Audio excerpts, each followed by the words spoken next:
Bonjour, alors c'est reparti pour une vidéo. Comme vous voyez, on va corriger écrit comme, c'est toujours la voie économique, hein, pour la classe ECE2. Il s'agit de écrit comme 2018, exercice 3, c'est un exercice de probabilité discrète dans laquelle on lance n fois une pièce pour un n entier naturel donné. Et puis, si le nombre de piles est pair, le joueur a gagné, sinon il a perdu. Ensuite, on met de l'argent là-dedans, c'est-à-dire que s'il gagne, il gagne 10 euros pour chaque pile obtenue, et s'il perd, il perd 10 euros pour chaque pile obtenue. Alors qu'est-ce qui se passe s'il obtient aucun pile? Eh bien, il a gagné, mais il a rien gagné du tout.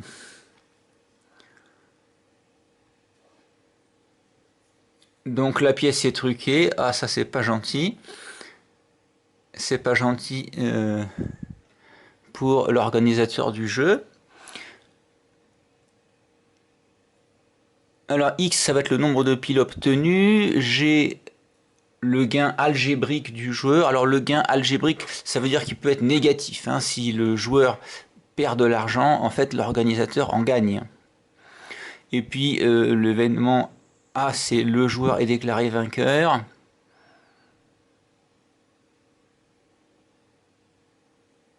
Et on dirait que le joueur est favorable, le jeu est favorable au joueur si l'espérance de G est positive. Il y a 4 parties. Au début, on fait un petit exemple pour se familiariser. Ensuite, on est au cas général. Et puis on réfléchit. Et puis on arrive à le jeu est favorable. Enfin, le joueur a plus de chances de gagner que de perdre. Si ceci, voilà, quelque chose d'un petit peu difficile à deviner au départ. Mais voilà, c'est l'objet du grand 2. Le grand 3, on regarde le gain. Donc le jeu est rentable pour l'organisateur si E de G est inférieur à 0. Il faut que le joueur perde de l'argent pour que l'organisateur en gagne. Et on réfléchit, on nous guide et on arrive à la fin, on arrive à savoir quelles sont les contraintes sur N et sur P pour que l'organisateur s'en sorte le mieux possible. Et enfin, euh, il s'agit donc d'une fête foraine où il y a un stand et on veut travailler si on pense qu'on va gagner 100 euros par jour en moyenne.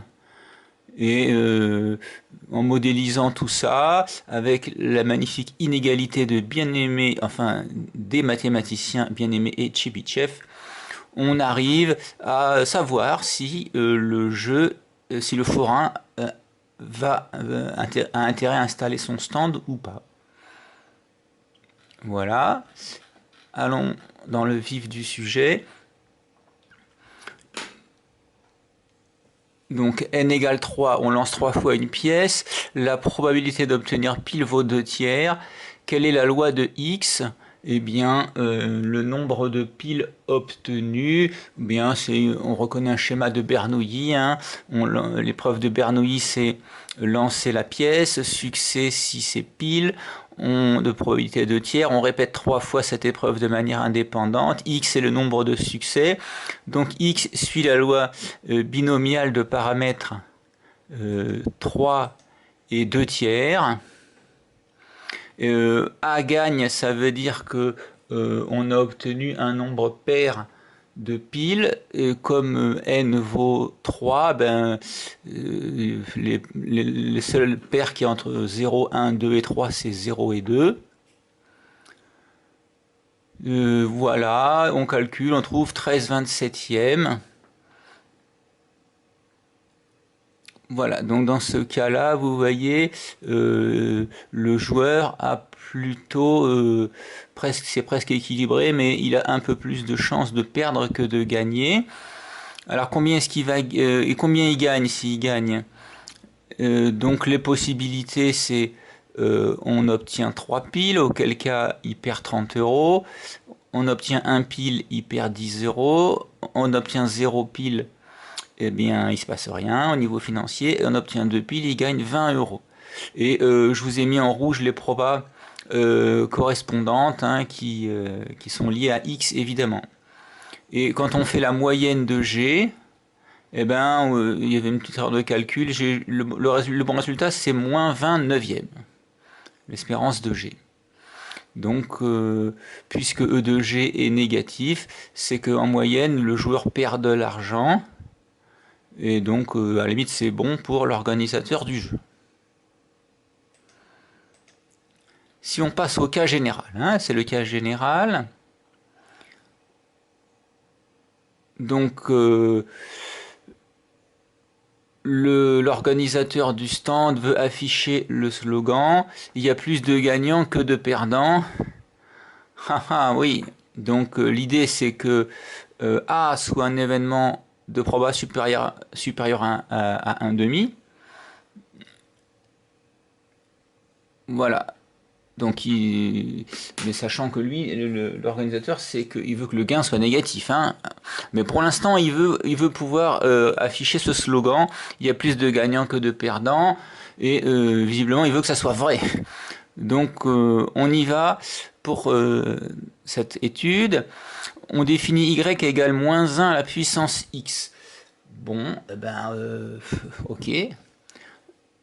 Autrement dit, y prend la valeur 1 lorsque x est pair. Alors si x est pair, moins 1 au carré, moins 1 au puissance 4, moins 1 puissance 2n, effectivement ça fait 1. Et si x est impair, moins 1 puissance 1, moins 1 puissance 3, moins 1 puissance 2n plus 1, ça fait moins 1, c'est vrai. Z égale y plus 1 sur 2, donc encore une autre variable aléatoire. Quelles sont les valeurs possibles de y? Ben, ils viennent de nous le dire, moins 1 et 1. Donc si y vaut moins 1, eh bien z vaut 0. Si y vaut 1, z vaut 1. Donc c'est bien une loi de Bernoulli.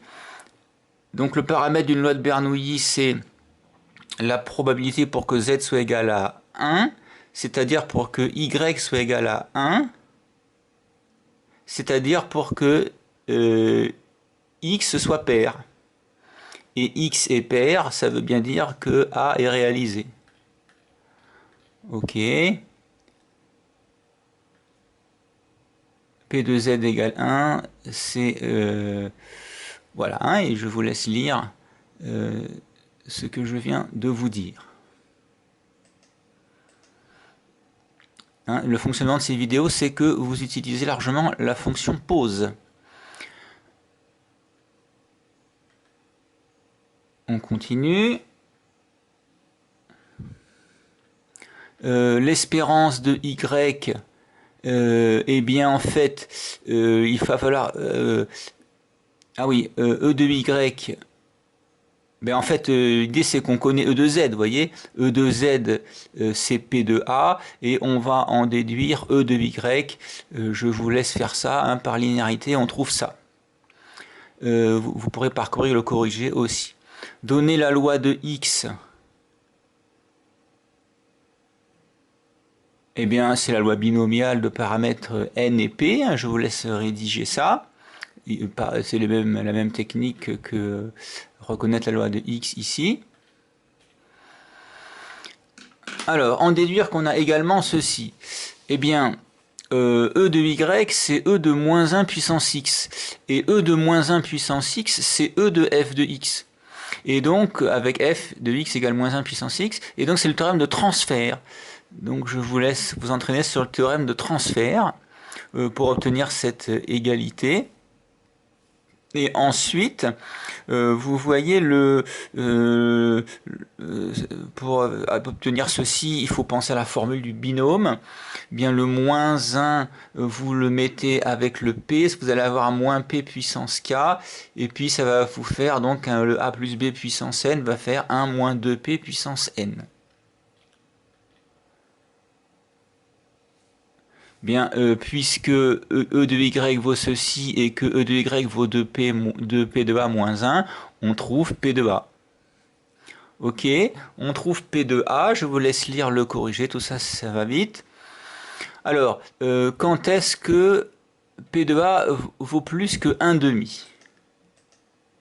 Quand est-ce que p de a vaut plus que 1 demi? Alors, après ces calculs, on trouve voilà la formule qui donne P de A. Alors P de A plus grand que 1 demi, bien je remplace, hein, ça veut dire ceci. Qu'est-ce que je fais ensuite? Bon, alors, il se débrouille pour dire, il compare le 1 demi qu'on voit ici, le 1 demi qu'on voit ici, et donc ça va être plus grand si ceci est positif. Alors si ceci est positif. Alors, quand est-ce que 1 moins 2p puissance n est positif? Mais dès que n est pair, ça marche, puisque quelque chose à une puissance paire est toujours positive. Et puis, quelque chose de positif à une puissance positive est toujours positif. Donc, voilà, on arrive à démontrer cet équivalent-là. Et puis, voilà ce qu'on trouve. On trouve que, pardon, P de A est plus grand que 1 demi si n est pair ou P plus petit que 1 demi. On continue.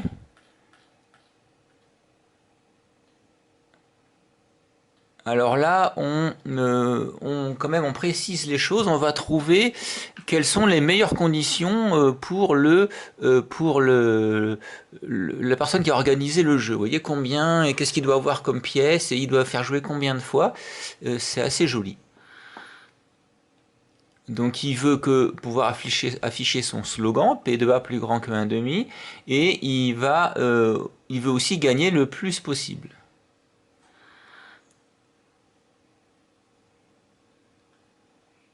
Alors, exprimer G en fonction de X et de Y. Eh bien, G, c'est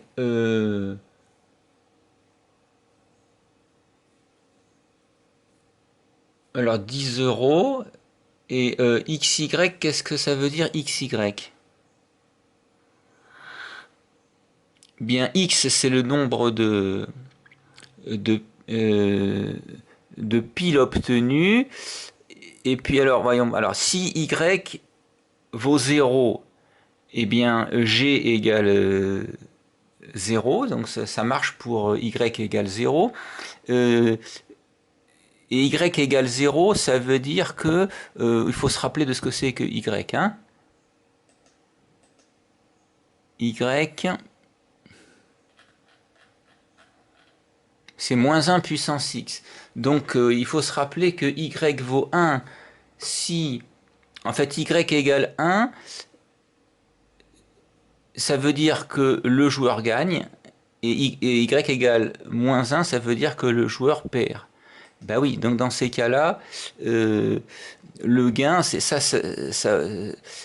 vaut 1 ou moins 1 suivant qui gagne ou qui perd, et le montant du gain, de manière algébrique, c'est 10x. C'est 10 fois le nombre de piles. Donc effectivement, G égale 10 fois XY, bien vu.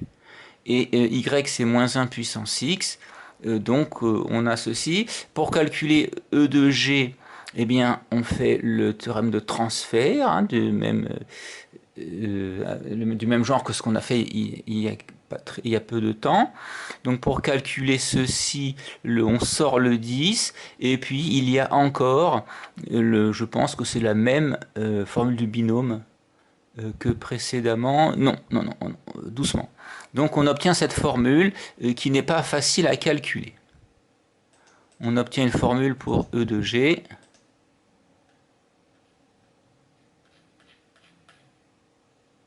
Bon, alors il se trouve que ce sigma est un peu difficile à calculer à cause de ce K. Eh bien, voilà. Et le KNK, on montre que c'est n fois n-1 K-1. Eh bien, comment faire? Ben, il faut calculer ça avec les formules du cours, avec les factoriels. Il faut calculer ça avec la même méthode. Et vous vous rendez compte que c'est égal. Ok, k fois factoriel n, ça c'est la formule du cours pour k parmi n. Et quand on fait ça, on a intérêt à faire une petite astuce ici, dire que factoriel n c'est égal à ça. Et l'autre astuce, c'est que k divisé par factoriel k, ça fait 1 sur factoriel k moins 1. Et une fois qu'on a vu ça, le n on le sort, et puis une fois qu'il est sorti, ce qui reste, ah oui, parce que ça c'est, voilà, n-k, il faut avoir l'astuce de mettre n-1 moins k moins 1, et on se rend compte qu'on trouve ça. D'un autre côté, ben voilà, hein, c'est fait. Voilà, c'est une façon de faire. Vous vous débrouillez, vous calculez ça, vous voyez que c'est pareil. Sinon, ça c'est un peu plus rapide, un peu plus astucieux. Donc, reprenons notre calcul de l'espérance de G.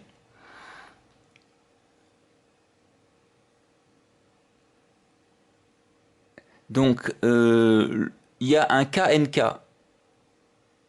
que je remplace par n k-1, enfin k-1 parmi n-1. Le n ne dépend pas de k, je le sors. Donc voilà ce qu'on a. Et là, il faut une astuce.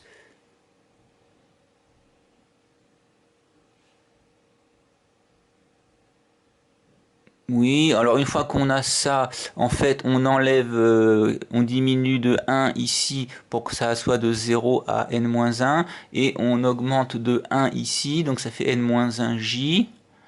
Il y a un moins p là qu'on a envie de sortir, alors on le sort. Et puis voilà ce qu'on trouve avec un changement d'indice. Et là, on a une formule du binôme, mais puissance n-1, vous voyez, n-1, n-1, n-1 moins j. Donc c'est bien une a plus b puissance n-1 avec voilà, a plus b puissance n-1, ça fait 1 moins 2p puissance n-1. Donc voilà E de g.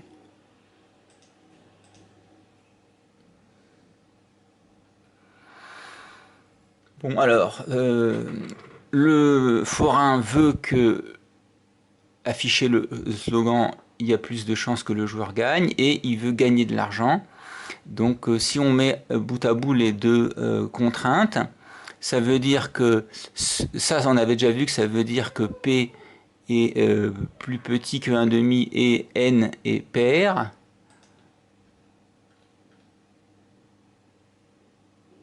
On connaît déjà. Donc ceci est négatif, ça veut dire que, voilà, là c'est déjà négatif, ça veut dire que ceci est positif, et ceci est positif, ça veut dire que lui il est positif ou que lui il est pair. Hein, quelque chose, je vous répète, quelque chose à la puissance paire est forcément positif, quelque chose de positif à une puissance entière est forcément positif. Donc, si on regarde, en fait, ça fait 1 moins 2p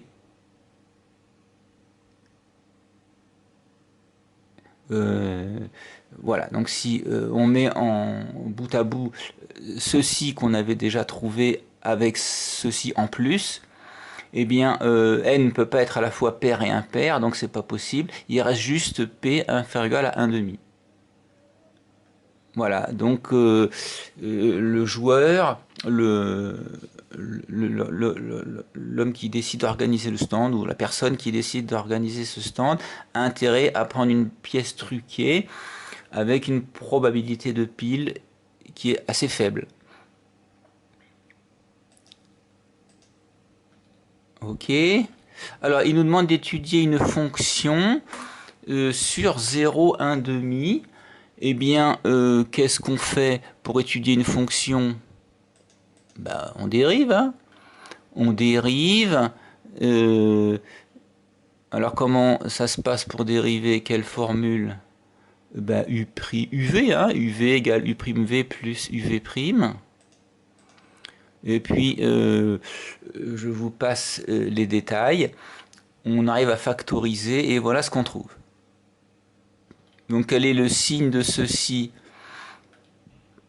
Eh bien, en fait, comme x est compris entre 0 et 1,5, eh bien, 1 moins 2x va être positif. Donc, ce truc-là va être toujours positif. Ok, donc le signe est donné par ceci, le signe de 1 moins 2nx. 1 moins 2nx s'annule pour x égale 1 sur 2n. 1 sur 2n, eh bien, comme n est plus grand que 1, ça va être entre 0 et 1,5. Alors n plus grand que 1, je le vérifie dans l'énoncé, est-ce qu'on a n plus grand que 1? Bon, ici c'est pas écrit, je regarde là, je regarde au début.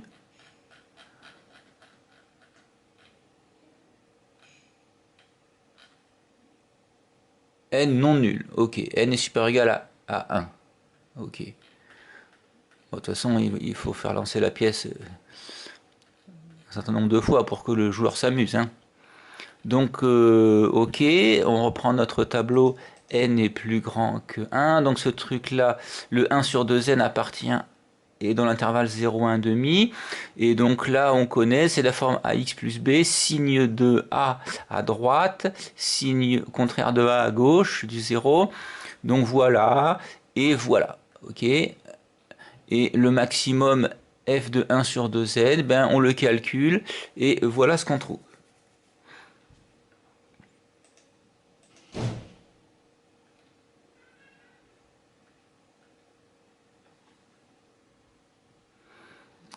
Comment le concepteur doit-il truquer sa pièce pour optimiser la rentabilité de son activité? Eh bien,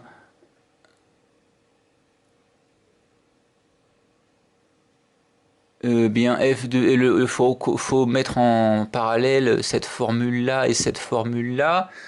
Donc, quand qu'est-ce qu'on veut? On veut que le gain soit le gain algébrique soit le plus petit possible. Donc comme il y a un moins 10 là, on veut que ce truc là soit le plus, en enlevant le moins, que ce truc là soit le plus grand possible. On peut enlever le 10.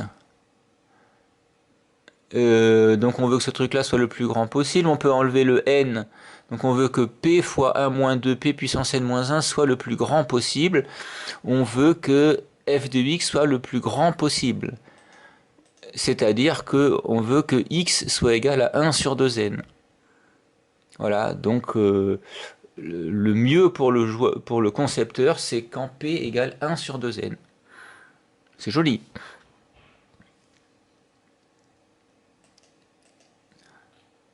Alors, on termine avec Bien-Aimé Tchebychev.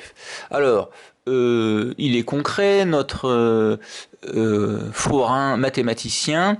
Il dit, ah ben moi je veux bien bosser, mais il faut que je gagne 100 euros par jour, sinon ça m'intéresse pas, je préfère rester chez moi ou faire autre chose. Et alors, il décide de faire lancer la pièce 2 fois et que P égale 1 quart. Bon, bah voilà, il décide ça. Et il pense qu'il aura 200 clients par jour à son stand. Et il veut que en moyenne, il gagne 100 euros par jour. Et il veut que ceci soit vrai avec un risque inférieur à 10%. Alors, il veut gagner 100 euros par jour avec une probabilité de 90%, une probabilité de 0,9. Alors, comment il s'y prend pour décider? Qu'est-ce qu'il prend comme modèle? Eh bien, il va y avoir un certain nombre de joueurs. Chaque joueur a un gain GI. Et J, c'est le gain du forain. Alors, quel est le lien entre... Voilà, GI, qu'est-ce que c'est? Ben, GI, c'est le G qui précède, hein, le GI à la loi de G, euh, sachant que n égale 2 et p égale 1 quart. Donc toutes ces variables GI ont le même ont la même loi. Et puis donc là il y a quand même du travail, hein, parce que c'est la loi binomiale de paramètres 2 et un quart. Donc il faut travailler pour retrouver x. Et puis, euh, et puis comme au début de l'exercice, hein, comme dans la partie grand 1, il faut refaire le même genre de travail. Et voilà ce qu'on trouve, hein. Il y a quand même là on donne le résultat, mais il y a quand même du boulot derrière, comme dans la partie grand 1. On a la loi de GI et la loi de J. Eh bien, le forain, il va gagner en fait, la somme des GI, c'est ce que vont gagner tous les joueurs. Donc, c'est ce que va perdre l'organisateur. Donc, il faut faire juste attention au signe. J, c'est la somme des GI, mais moins. Hein, c'est moins fois la somme des GI.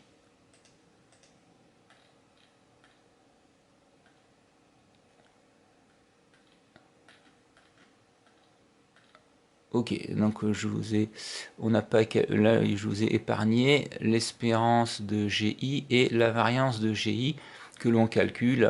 C'est quelque chose que vous avez appris en première, hein, Koenig-Huygens, on calcule l'espérance et la variance de GI.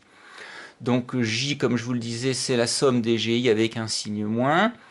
Eh bien, au niveau de l'espérance, il manque un égal, hein. E de J, bien c'est l'espérance de ça. Par linéarité, ça fait la somme des espérances et ça fait 500. V de GI, bien déjà le moins il sort au carré, donc ça c'est réglé, ça va faire 1, ça va s'en aller. Et la variance d'une somme, c'est la somme des variances. Lorsqu'il y a indépendance, eh bien oui, la pièce reste toujours la pièce, les lanciers sont indépendants, les GI vont être indépendants. Et donc on fait le calcul, on trouve 200 fois 225 heures, il y a du boulot, et on trouve 11 250, ça va vite, mais vous faites ça sur vous-même et c'est faisable. Alors, on se rapproche de Bien-Aimé Tchebychev pour vous aider. Il y a une troisième question. Alors, J plus petit que 100 a une probabilité inférieure à la valeur absolue de J moins 500 plus grand que 400. Pourquoi? Alors, on va enlever les probabilités et on va regarder que si cet événement est réalisé, alors celui-là est réalisé. Ou le contraire d'ailleurs. Il faut que cet événement-là se réalise plus facilement que celui-là. Donc qu'est-ce que ça veut dire que cet événement? Décrivons l'événement, la valeur absolue de J-500 plus grand que 400. Bon, alors un nombre en valeur absolue est plus grand que 400, ça veut dire que ce nombre est plus grand que 400, ou l'opposé de ce nombre, ou ce nombre est plus petit qu'au moins 400. Voilà. Hein, une valeur absolue est plus grande que 400, x est plus grand que 400, ça veut dire valeur absolue de x plus grand que 400, ça veut dire x plus grand que 400 ou x plus petit que moins 400. Et puis, voilà, on transforme un petit peu, ça fait j plus grand que 900 ou j plus petit que 100. Donc vous voyez bien que si cet événement-là a plus de chances de se réaliser que celui-là. Donc c'est normal que la probabilité de celui-là soit plus grande que la probabilité de celui-là. En termes d'ensemble, on peut rédiger avec une inclusion.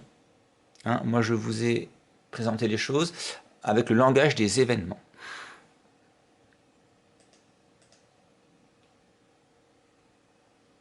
Rappelez l'inégalité de Bien-Aimé Tchebychev. Ok, donc P de x moins... la probabilité pour que la valeur absolue de x moins de x soit plus grande que epsilon et plus petit que v de x sur epsilon carré. Voilà, c'est lorsque x est une variable aléatoire réelle qui admet une espérance et une variance. Et donc, qu'est-ce que ça donne ici? Il faut en déduire concrètement ce que ça fait pour J.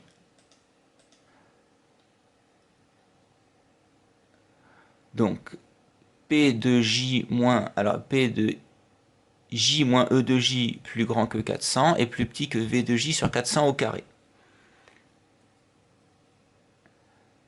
Mais ça, si on fait le calcul, ça vaut ça.